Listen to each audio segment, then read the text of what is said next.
All right, let's get started. Good morning, everybody.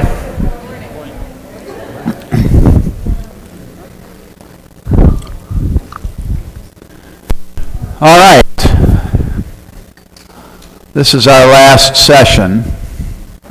Next week we start with a new Bible study that will then extend through the rest of December. And then we'll pick up with another set, I believe, for the spring quarter next year.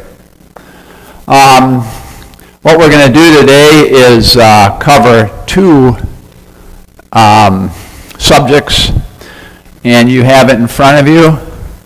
On the one side are the list of issues or questions relating to the freedom of religious expression. And on the other side of the handout is a series of statements, if you will, that attempt to address a variety of the issues we discussed over the 10 weeks that we've been meeting to discuss this topic, what's a Christian to do? So we're going to work through those, spend about half of the time on each. We'll open with prayer.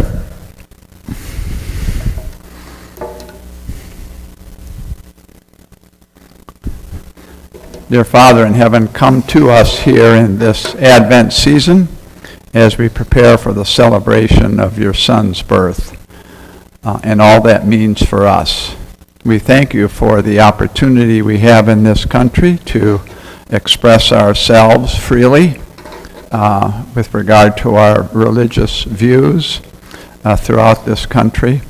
And pray, Lord, that we as Christians would utilize in a responsible way the expression of our religion as we spread the good news of Jesus Christ. We pray in his name. Amen. All right. So what we'll start with are these questions about religious expression, and this is an interesting discussion because, of course, this is a Bible study based on the Sermon on the Mount, right, which guides and directs us as Christians. But we also live in a country whose foundation includes the freedom of religion, right? In fact, the First Amendment to the Constitution, which is basically the foundation of our country, includes both a restriction against Congress making a law that would establish a religion, and at the same time to restrict them from making a law that would restrict the free exercise of religion. There's tension between the two, right? And that's what many of these questions are meant to kind of explore. And there are 19 of them on your sheet. And what I'd like to start with is for each of you at your table, you can do this together, you can do it separately. Of that list, identify 3 that are most meaningful or interesting to you. All right? And then in that manner, I think it does 2 things. One, gives us all an opportunity to kind of look at each of them, and then after that, we'll explore together those issues that are of particular concern or interest to you. So let's take maybe 5 minutes now to do that.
All right, let's come back to attention, and let's begin near the beginning here.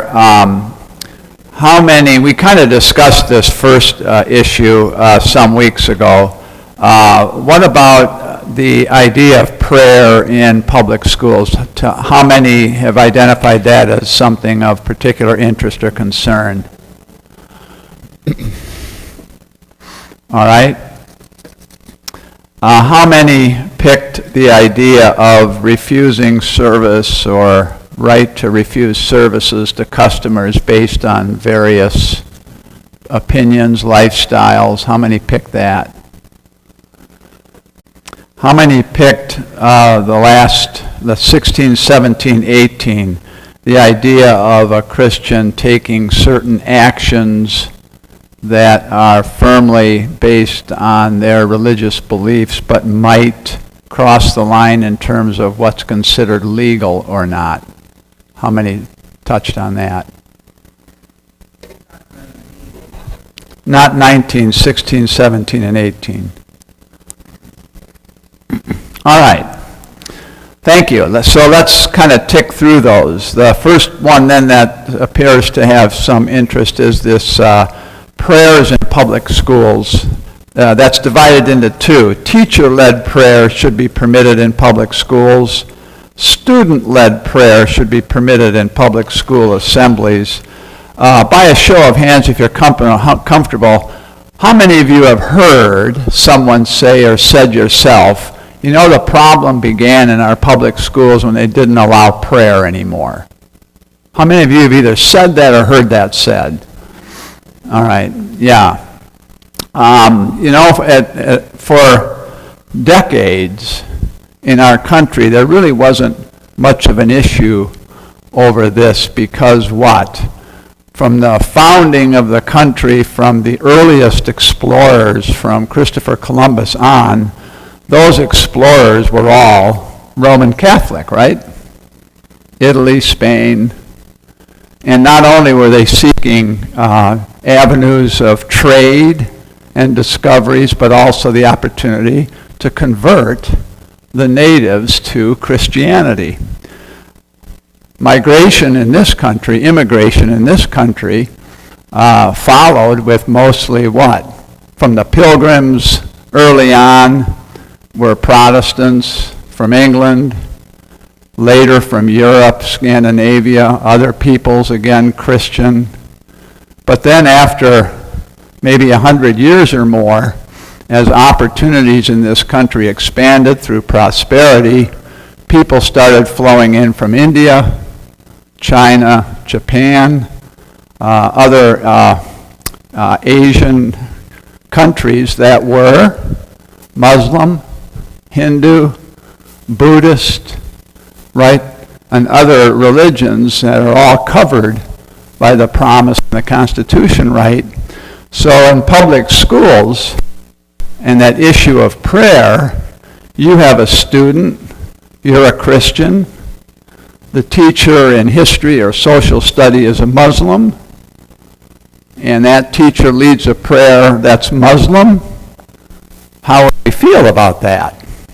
They have the same right of religious expression as Christians, and then it's like, well, that's not what was meant. This is a Christian nation. The prayers have to be Christian, and now you've got that conflict over, yeah, but Congress isn't supposed to make a law that allows the establishment of a religion. So which religion is it? We can't do it. And yet there's free exercise, and so that's the situation. Or take a high school, public school. When I went to high school, everybody was a Christian, at least so it seemed. But you go to a public school, and the valedictorian is a Muslim, or a Hindu, or a Buddhist. And so when she or he gives the valediction speech at the graduation, starts with, I want to thank Allah for everything He has made possible for me to get an education, to be in this country, etc. And then what happens to the reaction, right? So the issue of public prayer in schools has become more and more complicated as the country has become more diverse and religious expression now is across the board. So how do we handle that, right, as a country? And then more particularly, how do we handle that as Christians? Because, of course, that's the question here is how do we react to that? How do we participate in that? How do we look at it? How do we engage in discussion with others, right, that have different opinions from us? So, kind of a complicated question in a way, but actually in other instances it really isn't.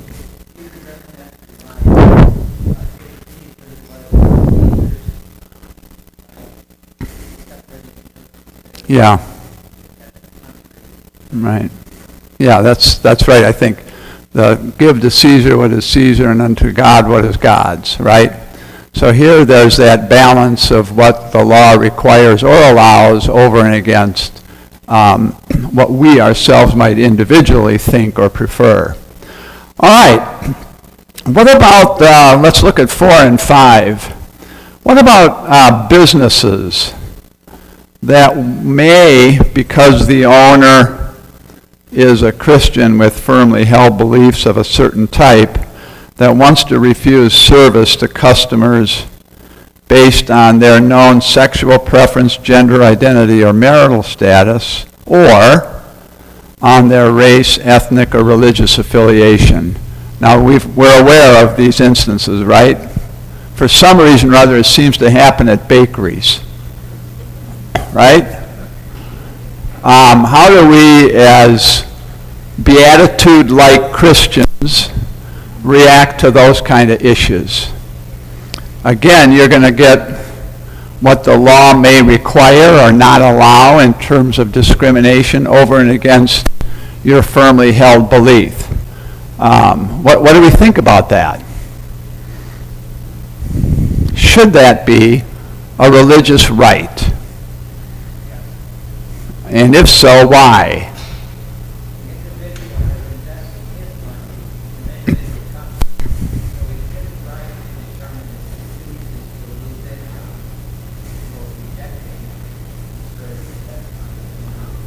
All right, the understanding or the expression here from Norm is, look, if an individual puts his or her money into his own company, he or she ought to be able to do whatever they want in terms of how they're going to serve or allow its use in the public. What about the laws that protect that business? That protect the business so that it can operate, it can distribute its profits, along with other laws that say if you're going to do that in public as a public accommodation, you can't discriminate, because what if everybody did that, right? And then you've got, this shop's got a sign that says, we won't do business with Muslims, we won't do business with Hindus, we won't do business with transgenders, we won't do business with same-sex couples. Is that what would be beneficial or something that we as Christians would advocate? Right, yeah.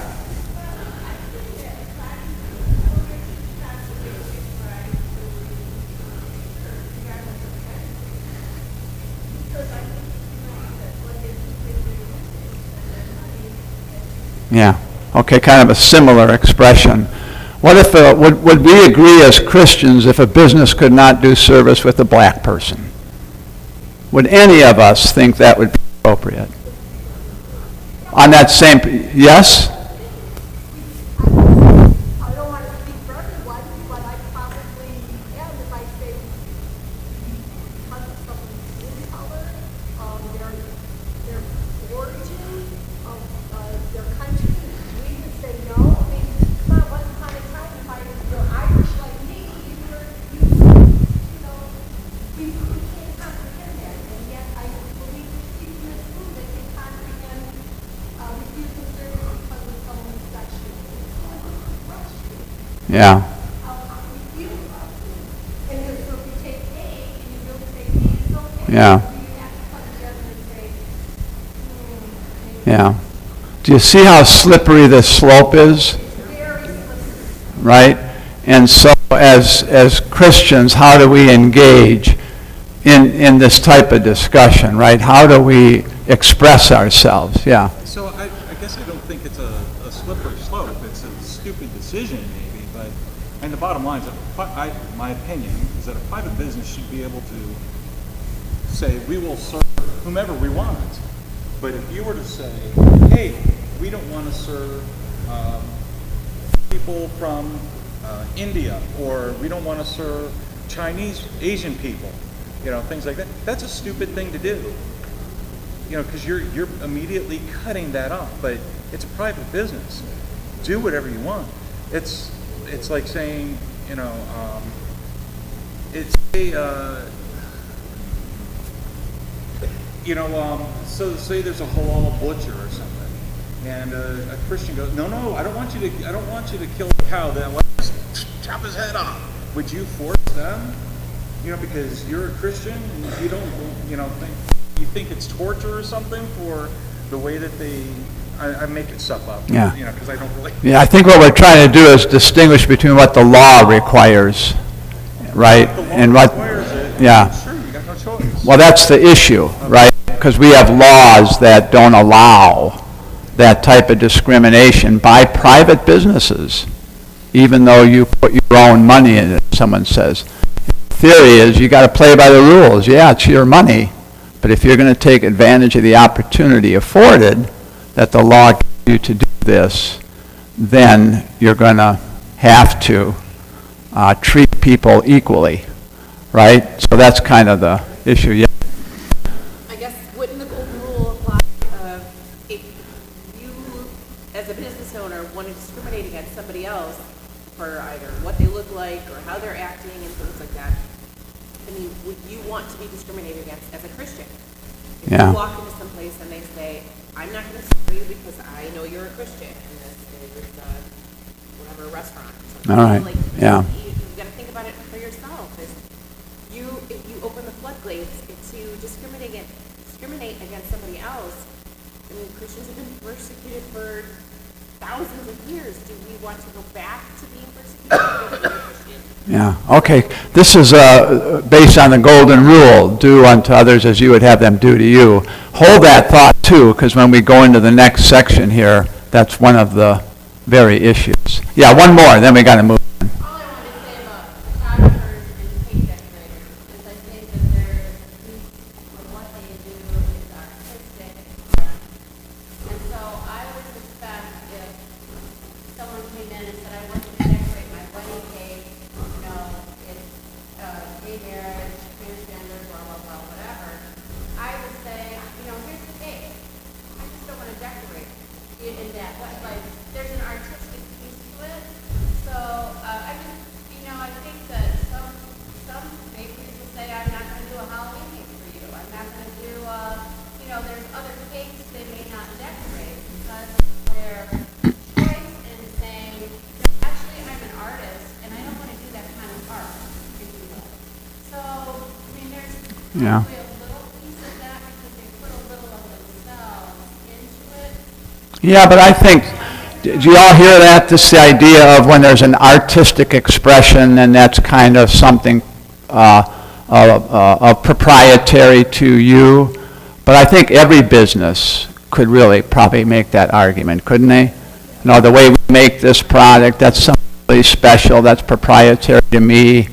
I think the idea is when you do that, who's expressing that on the cake? Is it the person that sold it to you, or is it the couple celebrating the event? Right? It's kind of like, I don't know that people look at the cake and say, oh, that message is great. Who made that for you? I mean, do they? Maybe they do. Maybe they do in the sense of, oh, I'd like to go there and do something as well. And then they go and find out, oh, but I'm not going to do that for you. It gets very, I think, complicated, and I think as Christians just puts us in very difficult circumstances, right, as we try to weave through it. I said one more on that. Can you hold it? Yeah, okay, yeah, thanks. All right, the next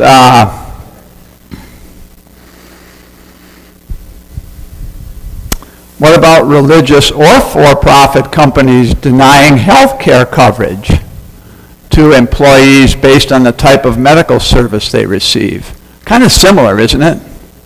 Similar issue. This has gone all the way to the Supreme Court. Cases where it's a little bit different. One of them are the Roman Catholic organizations that will not cover contraception, right? And others, the more the flashpoint, are abortion services, of those nature. And then the idea there again is that discriminatory in our country. And what's the difference when a for-profit does it? Again, it's that employer's money over and against a religious organization that's a little bit easier to identify what their belief system is, yeah.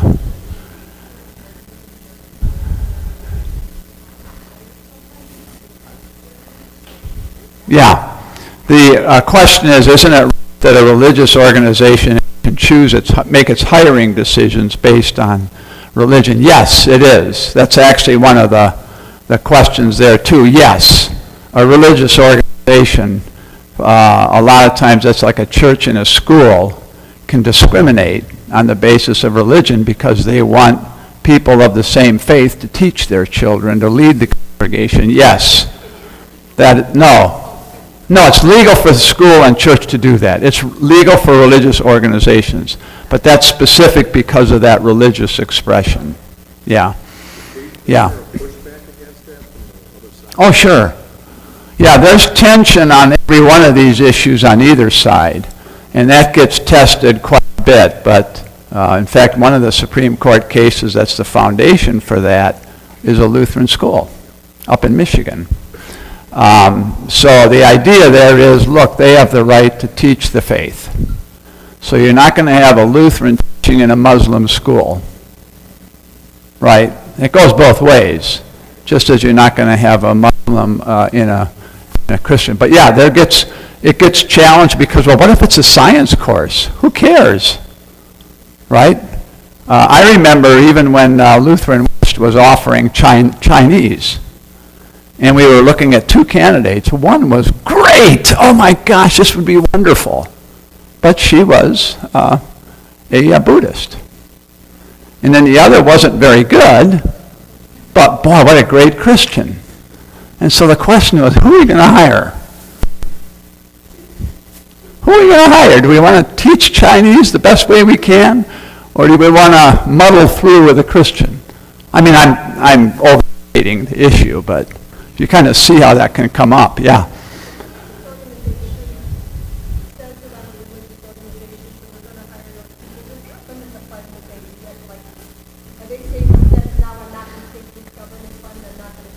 No, it does not, no. Yeah, all right.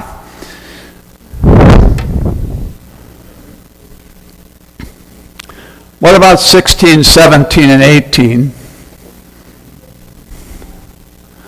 This is a person should have a religious right to distribute religious materials and seek converts to the faith in public places, regardless of anti-solicitation ordinances that prohibit it.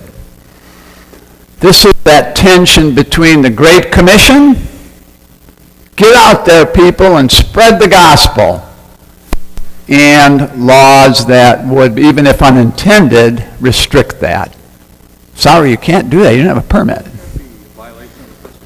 Well, just hold the thought. 17 is similar. A person should have a religious right to enter an abortion clinic for the purpose of hindering abortions, regardless of laws against trespassing. You've all seen pictures of protesters and demonstrators in front of an abortion clinic, right? As the women are entering and they're going through that kind of gauntlet, but they're on the street or the public access area and hoping to exert pressure, right? Well, what if they went into the waiting room and sat down with the woman and said, you shouldn't be here. There's alternatives. Come on, there's alternatives, right? So how do you address something like that? And then for 18, a little bit more extreme. We've seen this. A person should have a religious right to vandalize property where abortion services are offered so long as no one is physically injured. Those are all of similar category. What do we... I don't believe that specifically saying a Christian religion would give us the religious right to do any of that. It seems like those are more, I just don't think there should be a religious right to Yeah. any of those. Yeah, I think that's a very good point, if you could hear that. Why is this phrased in terms of a religious right? You're saying no one should have a right to do that, whether on a religious basis or otherwise. Right. On the no one, that might become a personal or a moral or a conscious thing, but I certainly don't Okay. think that God would ordain any of Yeah. those things as a religious right. All right, yeah, thanks for that. You're a good Lutheran. Martin Luther himself, very distinct over what right. It's two kingdom, where you got to honor those things in the left kingdom, that which is the civil or political reality in which you live, right over and against the worship and praising and spreading of the gospel. All right, good. All right, keep all of this in mind. Any other final comments on any of these before we move to the second side of your handout? All right, let's take a look at that. Now, this is a summation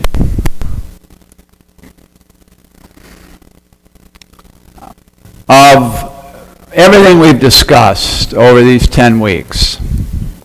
And it's set forth in a rather conclusory fashion. And you'll notice we start with a person redeemed by Jesus Christ will. Now, what you might notice in that lead-in is there's nothing in that phrase that says Christian, is there? I was talking with one of you several weeks ago, and he told me he doesn't even refer to himself as a Christian when he introduces himself or talks with others. And the reason he doesn't is because he feels that's presumptuous. I could never aspire to follow Christ. To declare myself a Christian is really, to him, is like fraudulent. I sometimes am embarrassed to say Christian, not because I'm embarrassed of Jesus Christ, right? But because of what others believe Christians really are. Like, they don't speak for me. So if I'm going to say I'm a Christian, does that, put me into that category type thing? Now, I overstate that. I tell people I'm a Christian. But I hesitate, right? I hesitate. So that's why instead of saying a Christian will, it's a person redeemed by Jesus Christ will. And why do we say redeemed? Because we received something we didn't deserve. Right? So how do we react to other people who don't deserve what we might offer to them? Right? That's kind of the context here, if you will. So, as we look at these, I'm going to ask each of you to kind of take one more of these and apply a beatitude that informs that statement. Right? And as you do, reflect. You might want to open your Bibles or your app to Matthew 5, 1 to 12, because that's where the Beatitudes are. And we're going to look at, and you don't have to restrict yourself to the Beatitudes. It can be other parts of the Sermon on the Mount. Those Beatitudes are poor in spirit. Blessed are those who are poor in spirit. What that gets at is I'm not spiritually proud or self-sufficient, No, I need Jesus. All right, so think of that in that context. Those who mourn will be comforted. I grieve over loss, tragedies, pain, suffering, man's inhumanity to man. Ultimately, Jesus is the only source of true comfort. Blessed are the meek, they shall inherit the earth. This is not an attitude toward other people, it's a disposition toward God. I humbly acknowledge and depend upon God and His grace and show no arrogance toward others. Then I will have great peace. The next is those who hunger and thirst for righteousness, they will be filled. I desire to live in God's favor and seek His will. Thy will be done. May I be an instrument of your will, then I will have it all, that which is most meaningful. Blessed are the merciful, they will be shown mercy.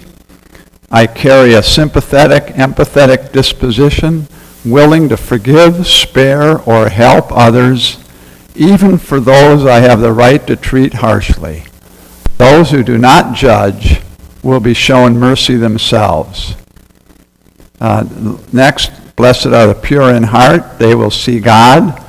I will seek a right attitude and pure motive to be at the center of my being, including my mind, my will, and my emotions. I will then see God at work. And then the peacemakers, I will seek reconciliation as Jesus did, reconciling me with God. This is godly work. I will preserve peace where it is and restore it where it is not. Following the example of Jesus, I will be His brother, a son or child of God. And then, blessed are those who are persecuted because of righteousness. I will remain steadfast. I will stay the course. So that's kind of the summary of the Beatitudes. So let's start with, we've got 24 of them here. So let's see if we do, this table here does number 1 and 2. Right? So the idea is to take a look at 1 and 2 and which of the Beatitudes might reflect that. Let's do these two tables, 3 and 4. So Jamie, you guys, and Ken, your group. 5 and 6 would be the two tables here in the back. 7 and 8, let's do Beth, yours, Mark and Jones, 7 and 8. 9 and 10. Martha, Chris. 11 and 12, Alan and Lydia. Josh, 13 and 14. You've got 15.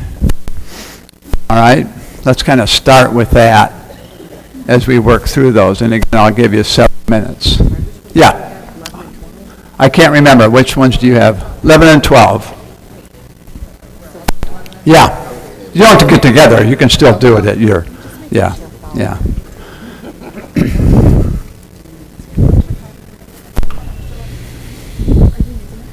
No.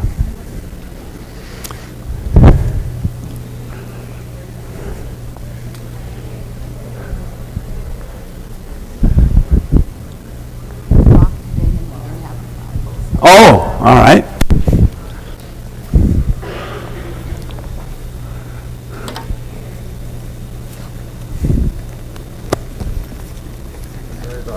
No, that's all right.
All right, I'm going to stop you. I think what we're going to find as we work through these, when we get to those that weren't assigned, you're going to be in the flow, right? And I think we'll be able to address those as well. All right, so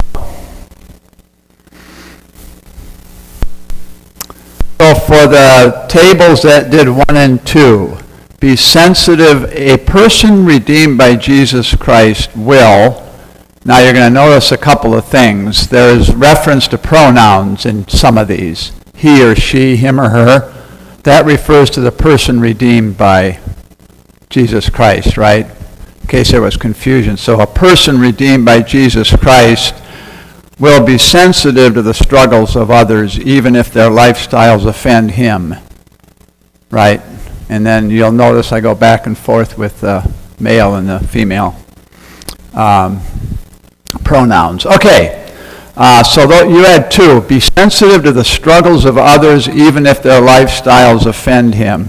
Which of the Beatitudes would inform us about that? Yeah, Joe?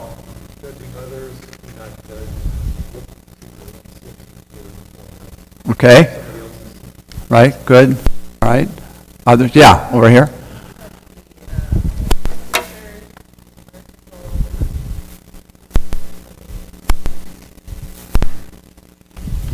I like that one.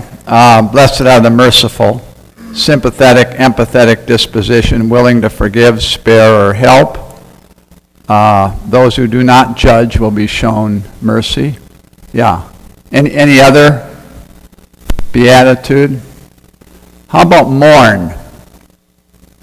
I grieve over loss, tragedies, pain, suffering. Man, it's inhumanity to man. Ultimately, Jesus is the only source of true comfort.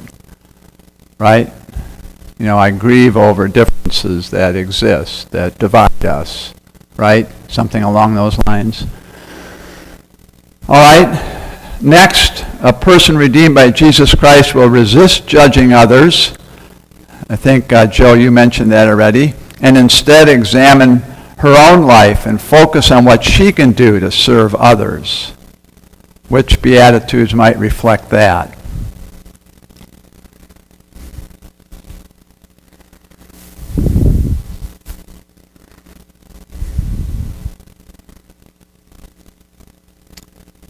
How about poor in spirit? I am not spiritually proud or self-sufficient. I need Jesus. That's not a judging heart, is it? If you have that attitude. Or the meek. Again, oftentimes I think Christians think that meek means, oh, you're kind of a wuss, right? You don't stand up for anything. And instead of an attitude toward other people, that's really aimed at a disposition toward God. Right? That's what meekness is about. I humbly acknowledge and depend upon God and His grace, and I show no arrogance toward others. Then I will have peace. All right? All right, what about 3 and 4? Ken, since you were bold to comment, let's do 4 first. A person redeemed by Jesus Christ will follow Jesus and not expect Jesus to follow him. I told Ken this. This is my favorite one. What do you think?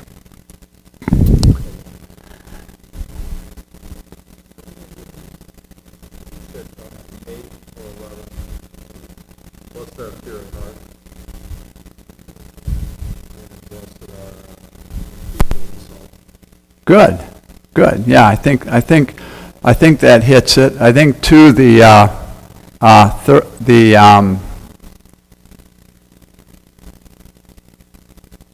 I think even the beatitude that is persecuted because of righteousness, that idea of just remaining steadfast and steady, and remember who's in charge, right? I'm going to follow Jesus, you know. I'm behind you. I'm going to follow him. Don't put him in the back. and drag him along, making my cause his cause, so to speak. All right, what about number 3 there? Not resort to name-calling or making fun of those who have differing opinions on political and social issues. Boy, do we have that in our society. Good, right. The peacemakers seeking reconciliation, right? Also, I would suggest there the pure in heart.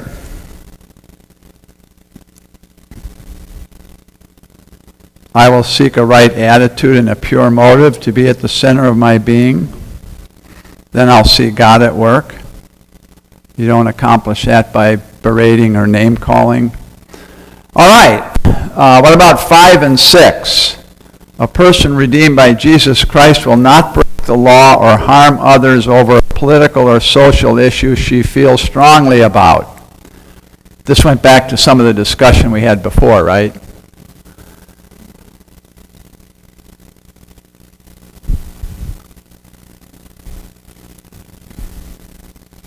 Who had those? Yeah. Good, right? Peacemakers seeking reconciliation.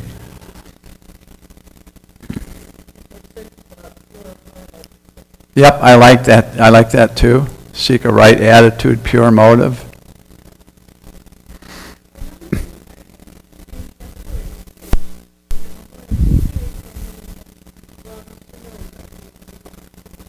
Yes, I think that fits. The poor in spirit. Not being spiritually proud or self-sufficient. Recognizing your need for Jesus. All right, yeah. All right, who had 7 and 8? Yeah. Any comments on 7 and 8? We had actually on our top, we didn't really cover it in any detail, was the proliferation of social media and how devastating that can be to people, including maybe in particular young people, as they're influenced by it. So, not use social media to condemn, berate, taunt, or belittle others.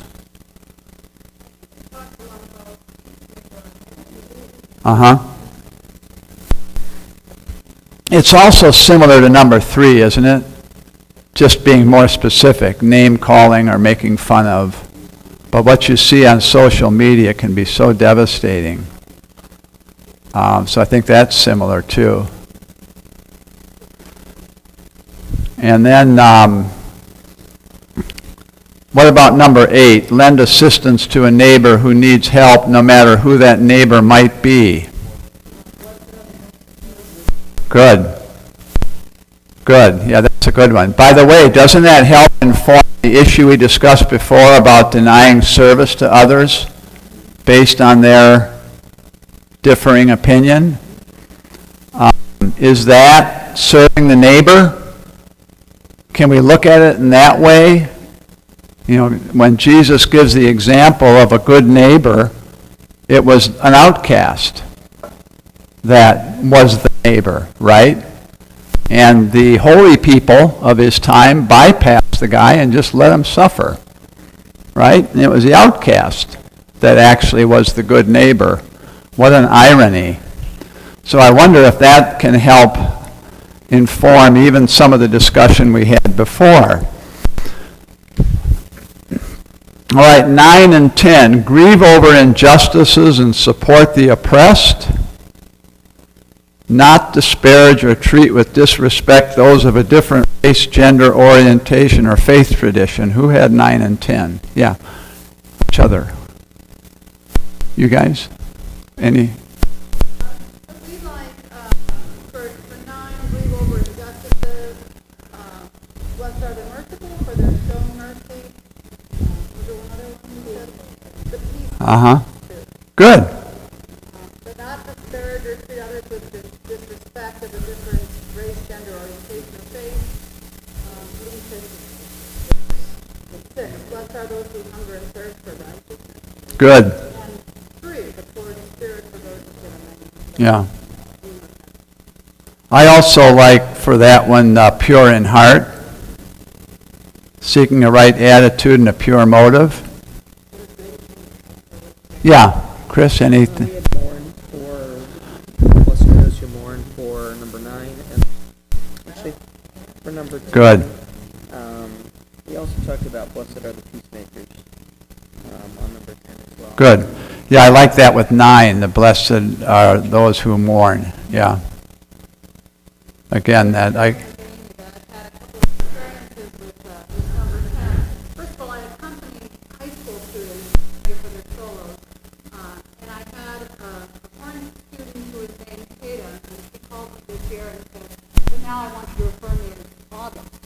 And I had another horn student, is August a he or a she? And the other horn student said, "You will refer to August with the he, him, and his pronouns now." Uh-huh. So, and I just, okay, we're just going to respect that and not say or Yeah. anything off, but just respect that and try to keep a pleasant, God-pleasing relationship. Yeah. Did you all hear? Yeah. One student who is Hindu, Parisia, and in December I always do Christmas duets. And I said to Parisia, "Do you celebrate Christmas?" And she celebrates Diwali. And I said, "I don't have any Diwali horn duets, but I have a lot of Christmas duets. So if it's okay with you, I'd like to pass out some." And she was fine. And I said, Yeah. "I'm going to do Away in the Manger." She'd never heard of Away in the Manger, but I had to ask, really, is this okay with you? Because I don't want to ruffle feathers in Yeah. your family, but we're going to do Away in the Manger. Yeah. So Martha's talking about treating students that she has, one who is going through an identity transfer, let's say, another who's not a Christian, and what we do with a Christmas recital or concert. All right, and the respect for that. Okay, who had 11 and 12? 11 and 12 are...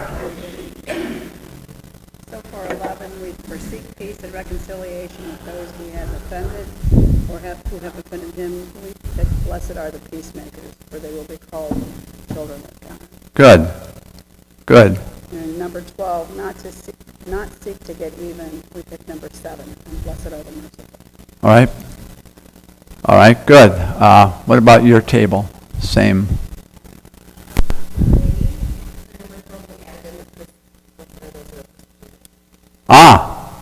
Okay. I like that perspective. The number 12 was the blessed are those who are persecuted. I think that fits there. I also think on that one, again, the peacemakers obviously fits there as well. All right. 13 and 14. A person redeemed by Jesus Christ will not lord it over others, not ignore those less fortunate.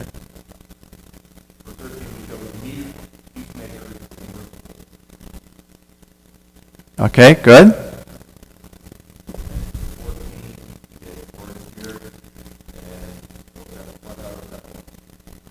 All right, good. Yep, I think that fits. Anything to add?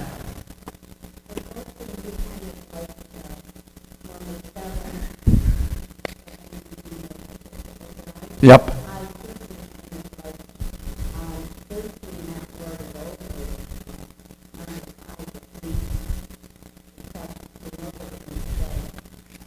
Right, I like that. And yes, that attitude and disposition toward God. Good.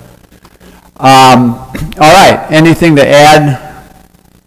Okay, so that leaves us with 15 through 24. Let's just roll through those. I think what we're seeing here, right, is that one or more of the Beatitudes really sum the aspirational role of a Christian.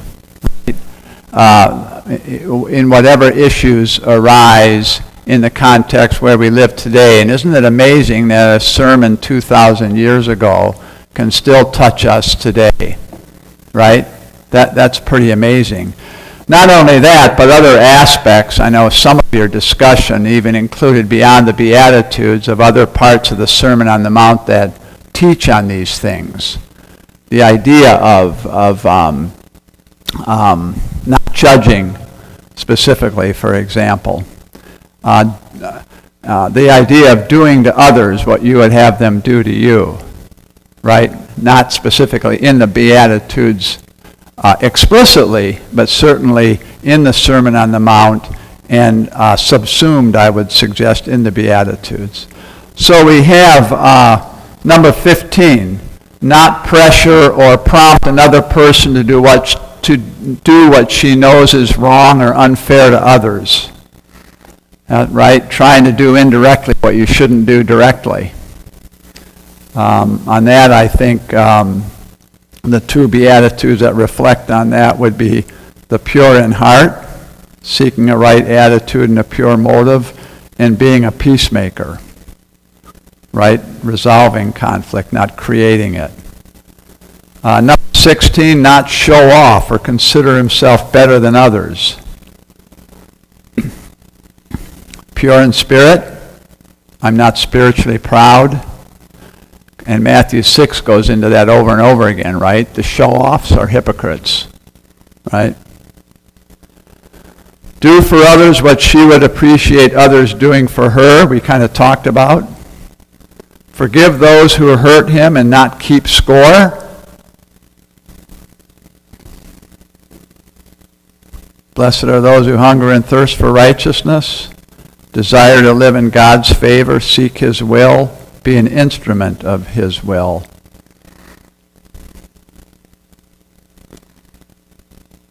Persistently seek God's direction, I think is the, any number would direct us to that from the Beatitudes. All right, persistently, or enter through the narrow gate and resist the temptation to go with the flow. Bear good fruit. We talked about that as that's what you can tell, when you can tell a Christian is by the fruit, right, that they bear. Exercise her religious freedom in ways that respect others. That goes back to the discussion we had in the first half of our hour. Exercises religious freedom in ways that will not obstruct the spreading of the gospel. Now, we didn't really talk about that. But I think one of the biggest indictments of a Christian is when he or she is accused of doing something that obstructs the spreading of the gospel. What we witnessed last week, remember what we did when that Cornerstone Church down in Texas hosted that political rally? Well, it was turned into a political rally and then broke into those chants of let's go Brandon. And all of a sudden, this big firestorm of controversy. That's what Christians stand for? Does that obstruct the spreading of the gospel? When Christians get labeled in that way, who's going to pay attention to a message of good news? That kind of thing. So I think that's a significant one. And then number 24, this is a touchy one, as was number 1. Not deny goods or services to those who may benefit from them because of differing social, political, cultural, or religious views. And how about the beatitude, blessed are the merciful? I carry a sympathetic, empathetic disposition, willing to forgive, spare, or help, even for one I have the right to treat harshly.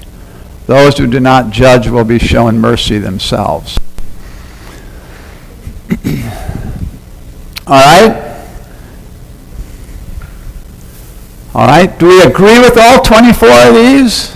Or are we going to withhold some support?